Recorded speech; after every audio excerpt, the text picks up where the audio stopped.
Tonight on the show, I'm joined by Matt Damon here. His new film is The Martian, and I persuaded him to wear the actual spacesuit for the film. It's a bit of a coup, really, so thanks a lot, Matt. You are an ace, because you're all right in that.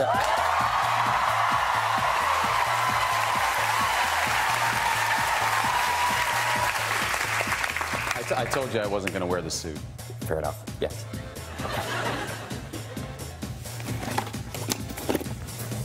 It's ridiculous. Let's start the show!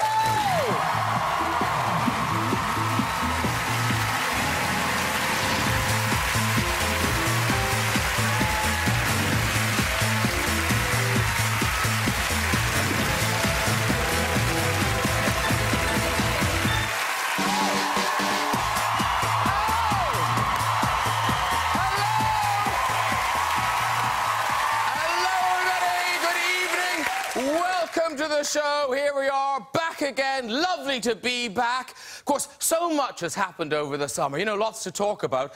We could take our pick. The refugees, Labour leadership, Volkswagen diesel scandal, or... Yeah. Let's go with this. Let's go with this. Because you didn't see that story and you're like, you what now? Yeah. In a new book, it's claimed that as a student, who wouldn't, David Cameron had relations with a pig of the dead variety. It was dead, yeah. You think, what on earth would tempt someone to do that? You know. Ooh. Look at those come-to-sty eyes. Now,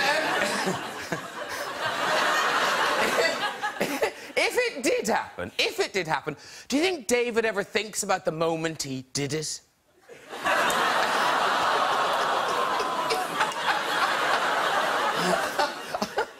The apple back in. I do wonder what happened to the pig, ladies and gentlemen. You know, probably ended up in someone's bacon sandwich. We haven't forgotten you, Ed. No, we haven't. Hey, let's get some guests on. Joining us later, performing the summer hit Can't Feel My Face. Musical guest, The Weeknd, ladies and gentlemen. Yeah. But first, one of our finest comics who's also a musician, actor and presenter and about to hit the road with his latest live show, Limboland. It is Mr. Bill Bailey! Oh. Hello, sir! You're very welcome to the show. Have a seat, do. This lady blew us away with her performances in Zero Dark 30, The Help and Interstellar. Now she's saving Matt Damon in the new Ridley Scott sci-fi, The Martian. It is Jessica Chastain!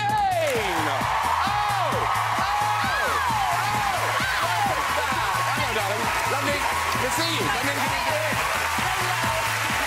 and Goodwill Hunting Private Ryan, Jason Bourne. He's all these people and more. A very warm welcome back to the Oscar-winning actor, writer and producer that is Matt Damon!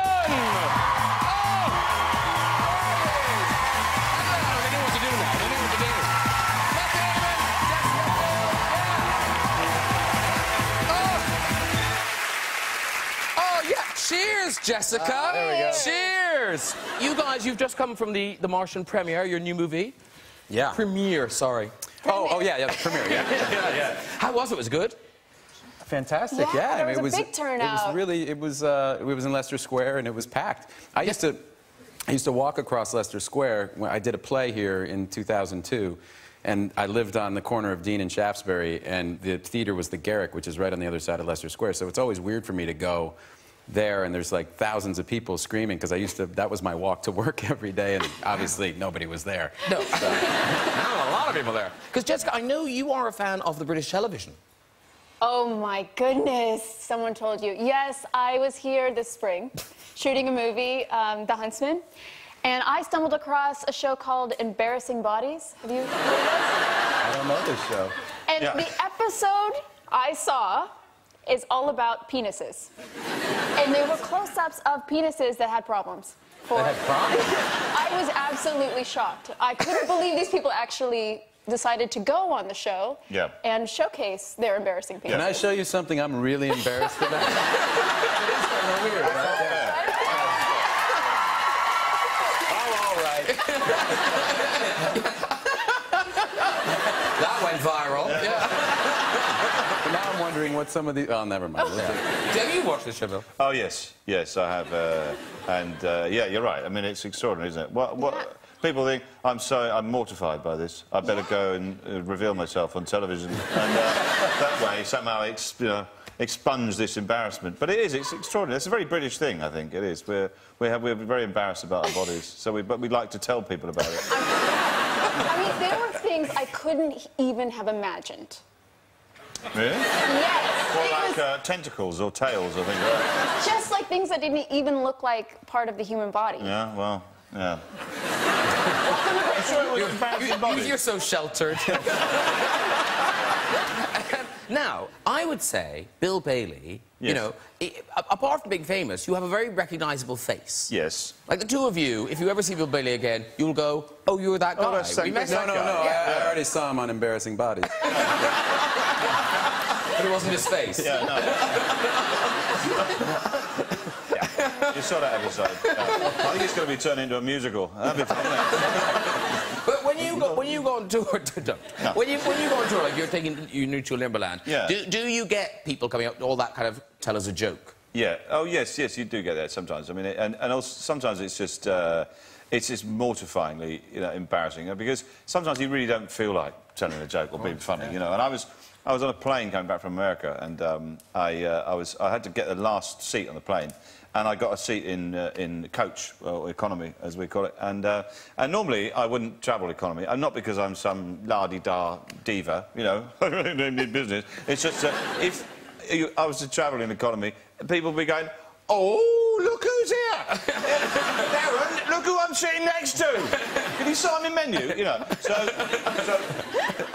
Anyway, so I'm sitting there, kicking my head down, and then the stewardess comes and says, my boss is a big fan of yours.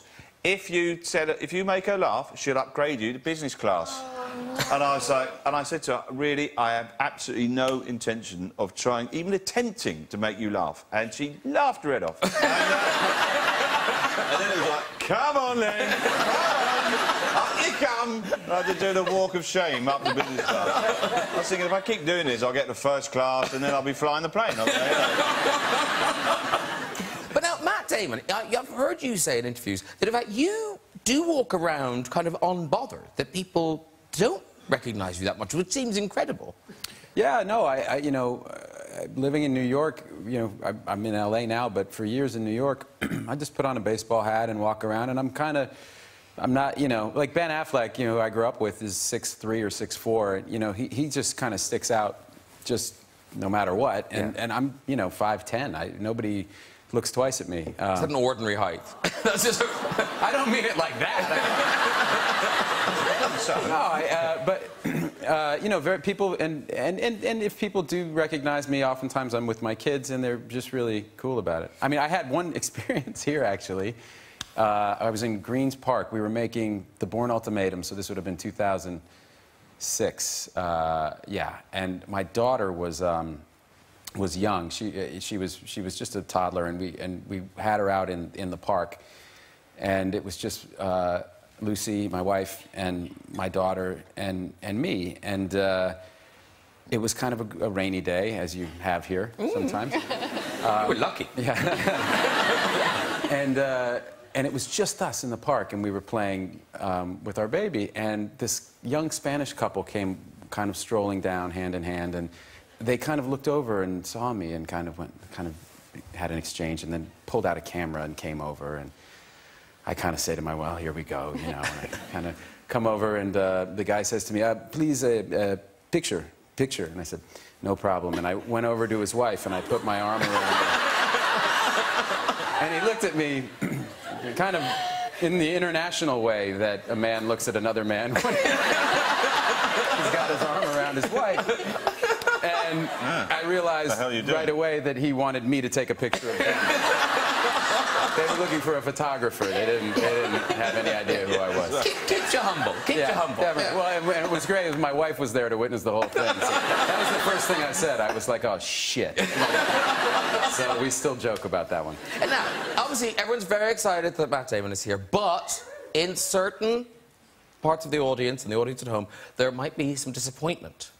Because people were perhaps hoping that they would be seeing Matt Damon and his ponytail. The ponytail, it caused quite the sensation this summer, the ponytail, Matt Damon and his ponytail. When did it go? Well, I had it, you know, I did a movie in China, and so I was there for about 5 months with that thing, and then we did a press conference at the very end. That thing. No, it was, you know, it was... Was it real? It was hair extensions. Oh, it wasn't real? Oh, no, right. there are 700 hair extensions. It was a full day to put them in. They flew somebody, a wonderful woman from here, all the way to Beijing to do it, and we did it like on a Sunday. It took us the entire day. So, wow. And then I had to manage that hair. I never knew. I have a whole new appreciation for my wife and daughter. It's very hard to do. Because Matt Damon's ponytail, it ended up with its own Twitter account. Do you know that? I didn't know that. Yeah, it had its own Twitter account. But also, people, you know, people really appreciated that ponytail on Twitter. I don't know if you saw any of these tweets. No, we found some of the tweets that people... So, Matt Damon with a man bun. Hashtag lady boner. They get worse. You think you have a basic understanding of the world, then you see Matt Damon's ponytail and nothing makes sense anymore. This one's quite extreme. Matt Damon has a ponytail, and if he ever puts in a top knot, I think my ovaries might explode. So never put it in a top knot. I won't do that. And who knows what this last one means? Matt Damon, I will use your ponytail to steer while you dine upon my lady sandwich. Wow. She's really thought it through. She is.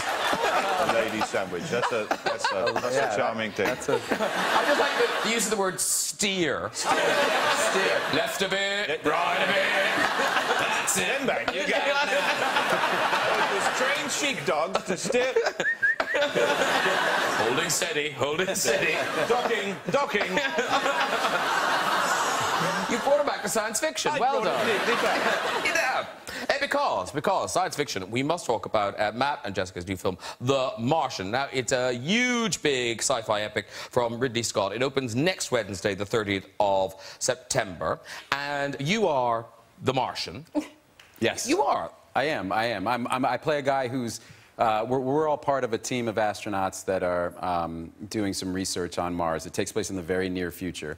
And I get left behind by my team. They take off in this kind of emergency situation. They think I'm dead. And so the movie is about this guy trying to survive by himself while help is trying to frantically get back to him. But it can't get back there quickly because it's Mars. Yeah. Because this film, I'm sure, will do well everywhere. But this film will do especially well, I feel, in Ireland. Because it is... honestly, you'll love it. It's like it is one of the few cinematic celebrations of the potato. It is. No, seriously, I was like, oh, look, they look very good, those potatoes. That's what saves his life. I mean, he's got to figure out, you know, air, food, and water, and he's got the air and the water sussed, but he's got to figure out food eventually, and he realizes that he can grow potatoes. He figures out a way to grow potatoes. So. And all the cooking options. And all the cooking. We eat potatoes every way there is to eat a potato. Yeah. I think, in the movie. No, it was delicious. That's really good. And now, Jessica, you play the commander of the original... basically, I left him behind. I'm the one who leaves Matt Damon on Mars. Yeah, doing the head count. Yeah, she's the commander of the first manned mission, and she thinks he's dead, but he's not. So then she has to figure out if she can get back to save him in time. And now, well, the odd coincidence, of course, is you were both in Interstellar. Yeah. But also, someone left you behind there as well. I know, and you know, I did that cameo in Interstellar because I was desperate to work with Chris Nolan, and then I took a year and a half off after that. I didn't work. And then Ridley came with this project, and that was the first thing I said to him. I said, you know, I haven't worked in a long time. The last thing I did, I played a guy who was stranded by himself on a planet. Might not be the smartest thing to follow that up, playing a guy stranded by himself on a planet. But the movies are so different, and the characters are so different that I couldn't resist. I mean, it was Ridley Scott. Well, listen, we've got a clip. We've managed to find a scene where you're in it together, because you're not in it very much together. No. We got like 10 minutes. which was more than Interstellar. Yeah, we didn't have anything. We had 0 screen time we together. Think our third movie that we're both in together will actually have a lot of scenes together. We hope. Yeah. this is where the whole team are together up on Mars and they're deciding whether to stay or whether to go. 1,200 kilometers in diameter, bearing 24.41 degrees. That's tracking right towards us. Based on current escalation, estimate a force of 8,600 newtons. What's the abort force? 7,500. Anything more than that, and the math could tip. Begin abort procedure. Let's wait it out. Prep emergency departure. We're scrubbed. That's an order.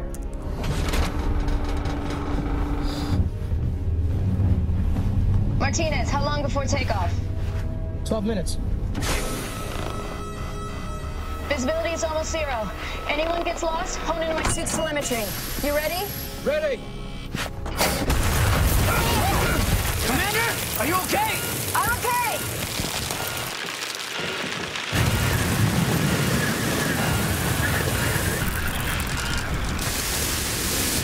Hey! We might be able to keep the map from tipping!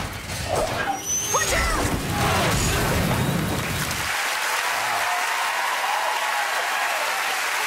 Very good. And here's the thing, because Bill Bailey, you genuinely like science fiction and science and all this stuff. Yes, I do. So this Martian film, don't you do? I do, of course I do. I'm just agreeing with you. Yeah. No, they thought you were lying, but no, it's true. Yeah. So this film will be right up your Strasse. I love it. It's fantastic. Now, we must say a big hurrah because, Matt Damon, you're back at the helm of the Bourne franchise. Jason Bourne is back. And is that what you're filming at the moment? Thanks. Yeah, we're shooting it right now. We're shooting it. I was being chased just last night, but I got away. Phew. Because the one image they've released so far of the new Bourne film, has it got a name, by the way? The new Bourne Oh my film? gosh. I don't think it's got a name yet. But... I know. Pop a man bun on that, and the whole. We'd have to clean up in aisle 7. Hashtag Lenny Bun. Because how long is it since you did the last Bourne? It's 6, 7 years? Yeah, more than that. It came out in 07, but we shot it in 06. So, yeah, it's been 9 years. Wow. And in movie time, it's even more because the third one and the second one are supposed to dovetail, like the third acts take place at the same time. So technically, Jason Bourne hasn't been seen since 2004. And Jason Bond is fine, too. Is that a plot spoiler? Because because getting into that shape now, is it more challenging or is it the same? Yeah, I mean, I'm going to be 45 in a couple weeks. It's No! Yeah. Good, that wasn't it? Yeah, it was. Thank you for that. Yeah, no, it's much, much harder. I mean, the first Bourne movie I did 15 years ago, so I think I turned 30 on the first one, and I'm turning 45 on this one. So yeah, it's a whole different thing. Wow. And do you find the choreographed fighting and stuff, do you find that easy? No. Okay. No, they always put me with really good fighters, and that's the key, because it's more like dancing when you're doing that, because it's not, a real fight, people are trying to hit each other, and in these fights, you're trying to just miss each other. So you have to be completely in sync and moving exactly the right way, or the whole, if one of you messes up, it doesn't work. So it's much more like a dance. So I'm always going to be the weakest dancing partner of the two, right? Because these guys are all professional fighters. So they really, like a great dancer, they can elevate their partner, so. I love the fighting in Bourne, because Jason Bourne, he's a brilliant improviser with weapons. So somebody's coming at him with a machine gun, and he'll get a ballpoint pen, wrap it round a magazine, phone directory, hole punch.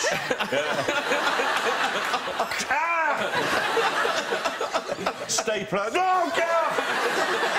It's basically, stationary fighting. Step away from the desk. Step away from the desk. He's got a bendy ruler. It would be a great way to stage a scene in a stationery store. Yeah. Aisle to aisle. Poking another blue tack in your eye. A ring binder. Oh, a ring binder. Oh, no. On the nipple. Oh, ring binder.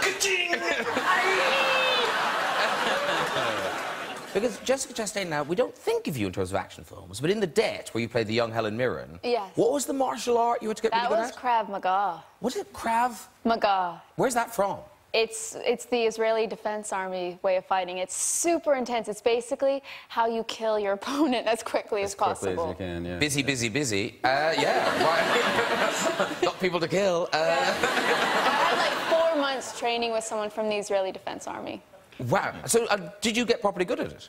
Yeah, I was pretty good. I had a lot of fun. Can you demonstrate? Could you, like, could you break a board? Can you...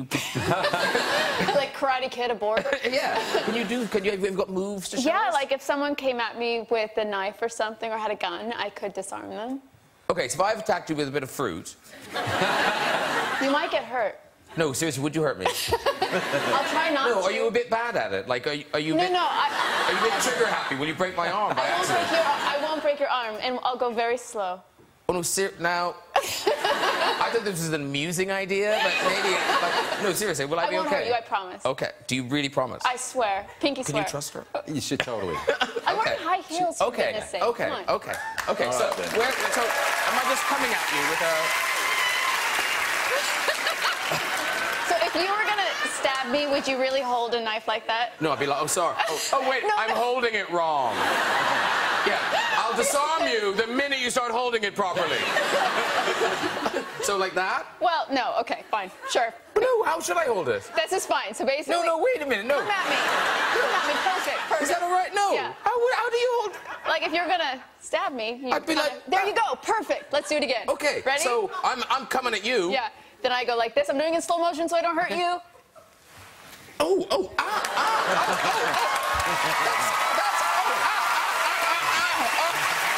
That's amazing. You okay? And you're wearing high heels. I'm very all right. I did it really slow because I didn't want to hurt you. You didn't even bruise the banana. It's beautifully done. That's impressive. Wow. Thanks. Does that make you feel kind of safe? Not really. No? Because I have to have a conversation with someone. Is that really how you're going to attack me? You hold a knife like that? Yeah, on the street. Is that how you mug people? I remember training for the first Bourne movie, and I did, 6 months with these guys, and at the end, the guy looked at me completely seriously, and he goes, now, you remember what to do if somebody comes at you with a knife. Because he taught me 56 different disarms, and I said, okay, yeah, and he goes, run. You run. And I said, okay, I got it. You run. I do find it is interesting that you asked me to disarm you and not Matt. No, I loved it. That was great. First of all, you did it in high heels, which is awesome. I mean, that was very impressive.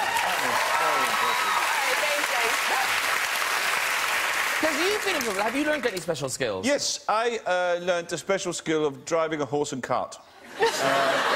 Which is not brilliant in a mugging situation. Hold on a minute while I saddle up this horse and cart, and then I'll be on my way. No. I was for Nanny McPhee. They sent me away on a course to learn how to... I was playing a bewildered farmer, which is my default role in film. And when I looked through a film script, a bewildered man of a rusty hair, that's me, and... oh, that was the worst day of my life. Mocking you. Now, Bill Bailey, you're back on the road, yeah. presumably not in a horse cart. The new tour called Limboland. Yes. It kicks off in Ireland on Monday. Yeah. Wow. Absolutely, yeah. I'll be there. Tell them about the potato film. Tell them about the potato film that's coming. Yeah. I will, yeah. Potatoes on Mars. No, really. Yeah. Go see it. Yeah. But you come back here to the UK, Plymouth on the 9th of October, then around the country, yeah. And then in December, 5 weeks at London's Vaudeville Theatre. In the West End. A little residency. That's posh. That'd be nice. Very posh. It'd be lovely. That's lovely. I love it. And is Limboland a place? Yeah, well, it's a kind of a word I made up because I was trying to... The word I wanted to get two things in. Limbo, which is like a state of, my own bewilderment at the world. And then the other word I wanted to try and get in was tombola.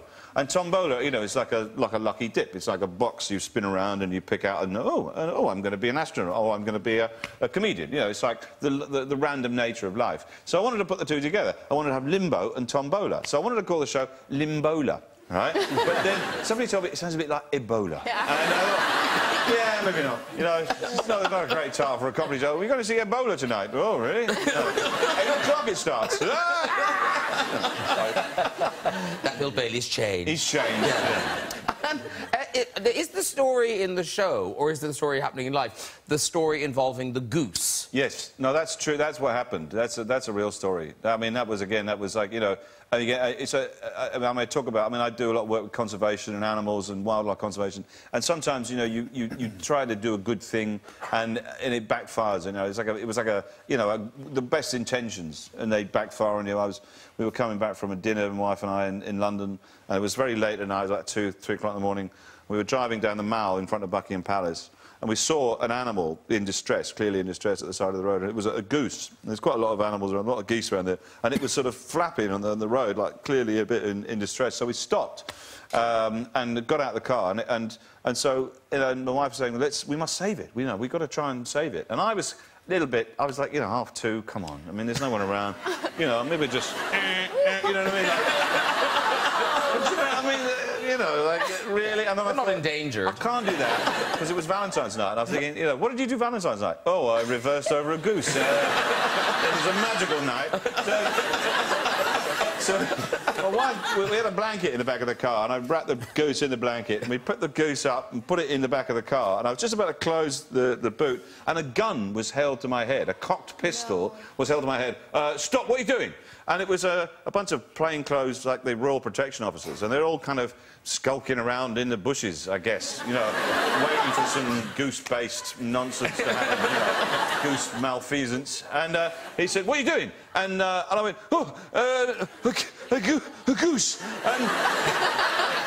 And I suffered a bit of asthma, and I had an asthma attack, and I started wheezing. I was going, a goose, a goose. What is it? A goose, it's a goose. And I'm thinking, am I going to die? This is my last word. What? And then he goes, all right, and the other fella, there was 2 of them, and the guy had a pistol, and the goose was under the blanket, so you couldn't see what it was. So then the goose's head appeared from under the blanket, and the other guy pointed a gun at it, importantly. What are we going to do? Like some weird terrorist goose, you know, like that. And the guy goes, all right, he goes, show me, easy, easy. So I revealed the goose, and clearly it was a goose. The goose came up like this to face the gun, so there was this sort of weird sort of standoff. Like that. And then we just sort of stood there, like, really, like... How did this happen? You know, that went on for ages. And eventually the first guy did that thing with the radio. He went, stand down, just a goose. I was thinking, but you know, like, stand down? Who else? Who else was, you know what I mean? We're like snipers, trained, like a red dot. I mean, no, it's a goose, stand down, stand down. And I must ask, music, obviously, music is your first love. It is. Yes. And now, we found this picture, well, I think it's in your book, I don't know where we found this picture. See if you can spot Bill Bailey. No, and this is in your, I think your first band, the ironically named Famous Five. Yeah. Here we are. Oh, nice. Which one's Bill? The one all the way on the left. Yeah. She's good. Oh, that's good. Yes. Got it right away. That's funny. It took me a while. It's a little scowl. The little scowl. It's a pout. What sort of music did you do? It was like 80s electro pop, you know, and that particular... Look at us, what a bunch of moody muppets. And you can't see it in that shot, but Dave, who's the drummer, he's second from the right, and his idea... That is a great look.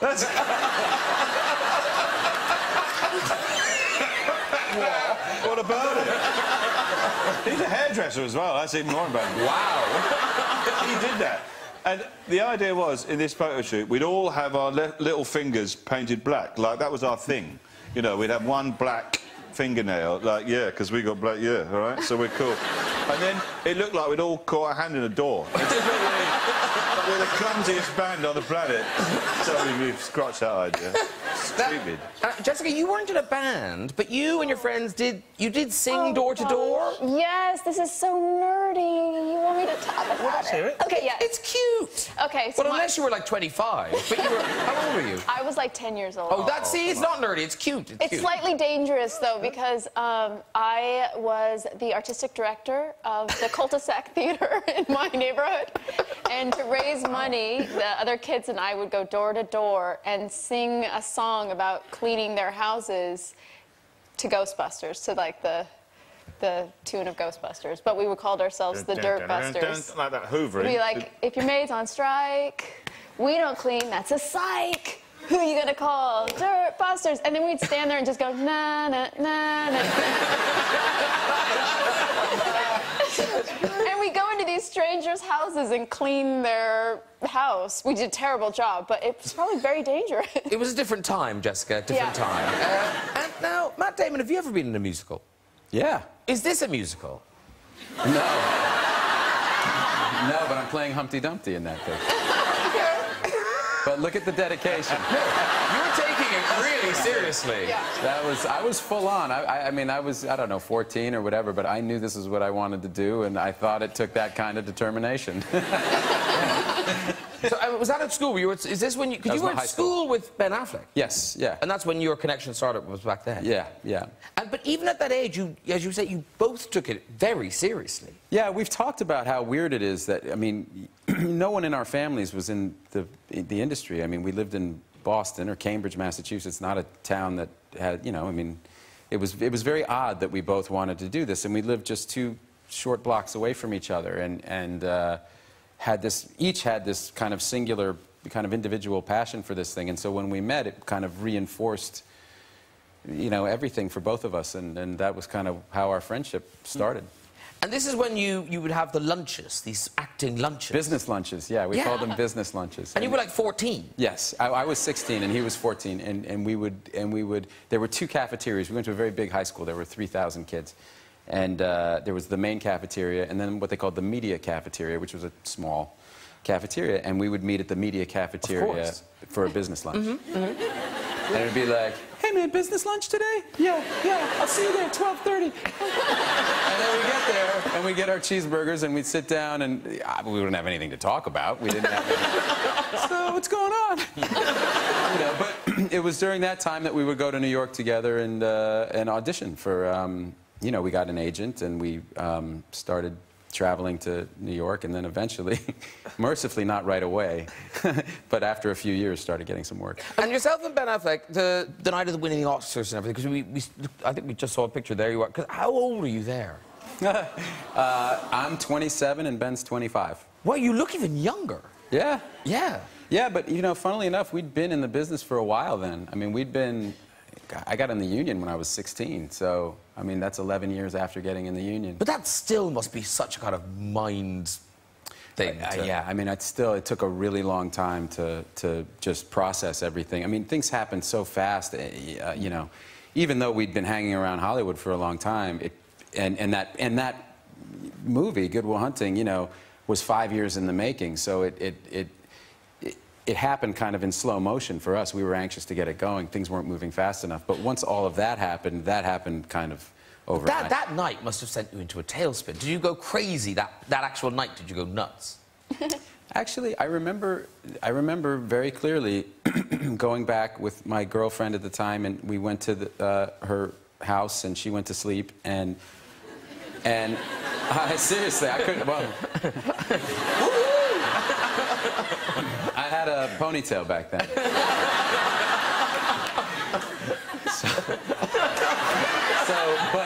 But I couldn't sleep. I was just kind of still buzzing and was sitting there, and I remember very clearly looking at that award and thinking very, very clearly. Am I allowed to say a 4-letter word on this show? Sure. I literally looked at it. I was alone with it, and I said to myself, thank God I didn't fuck anybody over for this. And I suddenly had this kind of thing wash over me where I thought, imagine chasing that and not getting it, and getting it finally in your 80s or your 90s with all of life behind you, and realizing what an unbelievable waste of your, you know what I mean? Because it can't, it's got to be, you know what I mean? It's not, it can't be good enough. Right. It can't fill you up. It will never, if that's a hole that you have, that won't fill it, right? And I felt so, like, blessed to have that awareness at 27. To learn it at that age. To learn it, and because I wouldn't have known it unless I knew it, you know what I mean? You're right, like, imagine figuring it out at 80. That would be... How hard, and I literally, like, my heart broke for a second. It's like I imagined another one of me, you know, an old man, kind of going like, oh my God, where did my life go? What have I done? And then it's over, you know? And what was the phrase? There was a phrase that you heard. Was it in a movie you heard a phrase?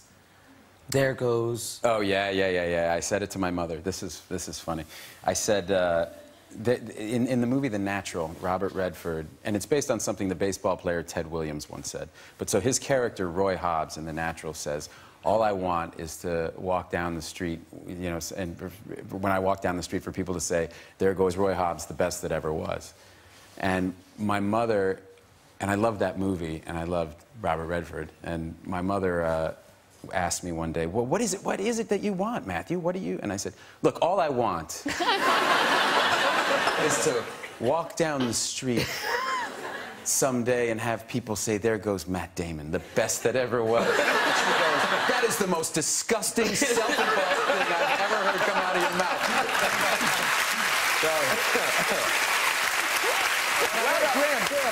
I gotta just...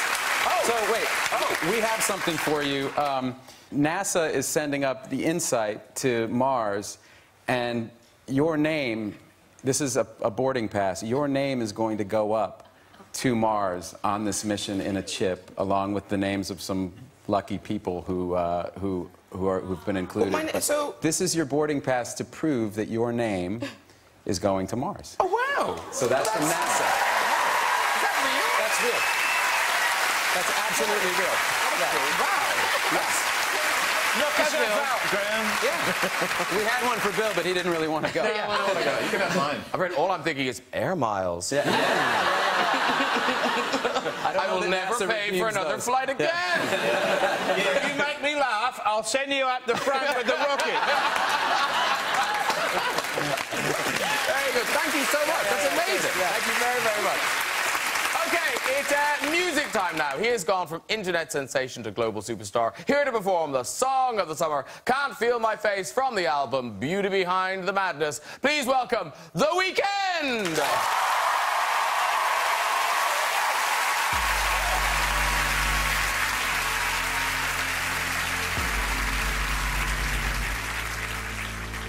And I know she'll be the death of me, at least we'll both be numb. And she'll always get the best of me, the worst is yet to come. But at least we'll both be beautiful and stay forever young. This I know, yeah, this I know. She told me don't worry about it. She told me don't worry no more. We both know we can't go without it. She told me you'll never be alone. I can't feel my face when I'm with you, yeah. But I love it, yeah. But I love it, yeah. Oh, I can't feel my face when I'm with you, yeah. But I love it, yeah. But I love it.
She told me to worry.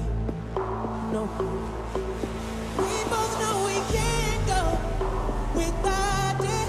She told me you'll never be alone. I can't feel my peace when I'm with you. Oh, but I love it. But I love it. Oh, I can't feel my face when I'm with you. I can't feel my face. But I love it. But I love it. But I love it. But I love it. Oh, when I'm with you. Oh, but I love it. Yeah, but I love it. Oh, I can't feel my face when I'm with you. I can't feel my face. But I love it. But I love it. But I love it. But I love it. Oh, baby.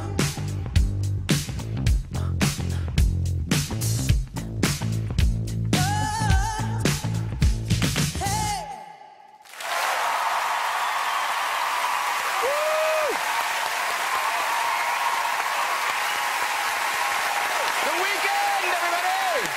Great job. Great job. Good, right? Love that song. Sit. Oh. It's good, right? Now, I should just say, the Weeknd only communicates through the power of song. He doesn't chat, so he's not coming over. But it's a good song, right? Yeah. Right, before we go, just time for the first visit of the new series to the big red chair. Who there? Hello? Hello. Oh, hello. Hi. Now you see, look. Yes. This will be an She's amusing a story about a lady. lost cat. No cats involved. Yeah, this will be a nice story. What's your name? My name is Bryony. Bryony. And where are you from, Bryony? I'm from London. London. And what do you do, Bryony? I edit a literary and art magazine. You see? You see? Tone is being raised right here. Bryony is raising the tone single-handedly. Okay, Bryony. Lovely. Off you go with your story. Well, I was brought up in a rather conservative household. No. But I was a wild child. And when I was 19, a dear friend of mine, a boy, was sent to jail, to prison. So my friend and I decided we'd cheer him up. He was in Wormwood Scrubs, and we decided to dress up as prostitutes to go and visit him. And we went into the tea room to visit him, and it was the day that my Welsh chapel grandparents were doing voluntary service selling tea. When you say you were dressed as a prostitute, what... Well, you know, everything was up, and we had fishnets and stilettos, and, you know, the whole works. So my grandfather was not very happy. No, I bet you won't. Now, do you want to be flipped or do you want to walk? I think I'll walk. Okay, you can walk there, Bridie. Go on. Walk. Even though nothing bad happened. Sorry. Right, and if you'd like to join us on the show and have a go in that chair, you can contact us via website at this very address. Thank you to all my guests tonight. The Weeknd! Bill Bailey! Jessica Chastain! And Mr. Matt Damon! Join me next week with hot Brit actor Tom Hiddleston, Knight of the Theatre Sir Kenneth Branagh, Oscar winner Anne Hathaway, and the great Robert De Niro. I'll see you then. Good night, everybody. Bye-bye!